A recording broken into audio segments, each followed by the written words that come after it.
একটা project file effect সব দেওয়া রয়েছে। তো তোমাদের যদি কোনো লোগো থাকে সেই লোগোটা এখান থেকে পাল্টে নেবে। নেবার পরে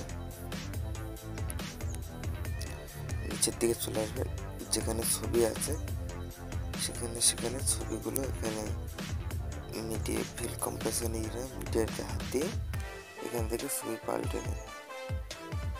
ঠিক আছে, আর যদি ছবি লাগাতে কোনো অসুবিধা হয় তাহলে অবশ্যই কমেন্ট করবে। ঠিক আছে।